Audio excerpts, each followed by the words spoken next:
One of the biggest displays in the metro is Riverfest. Their reason for canceling: to do what's right for safety in this time of contagion risk. But Independence says its decision was also based on not being able to find sponsors to pay for it. The number one budget killer is sales taxes. Stores once open were closed for months. As they reopen, consumers aren't spending as freely in these uncertain times, all just further escalating losses that were already coming from the convenience-related switch to online spending. We were already facing a downward trajectory with that prior to the COVID-19 pandemic. What we've really noticed with the pandemic is that has accelerated that decline. They're anticipating a 21% drop in sales taxes this year and next, and a budget loss of nearly $12 million.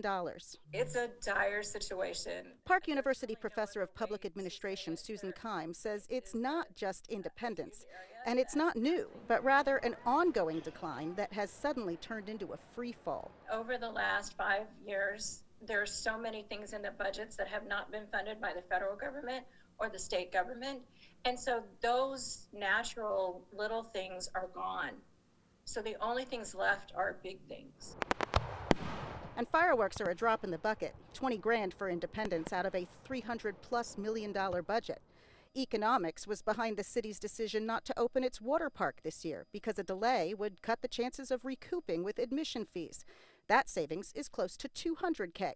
But now it is considering a major cut to its bus service as well. We're contemplating keeping our paratransit. That services our elderly and disabled population. And keeping the buses that connect to Kansas City, but eliminating its intra-city service. The biggest proposed cut is to staff programs like travel for training. That's $1.7 million. Then transit, $900,000.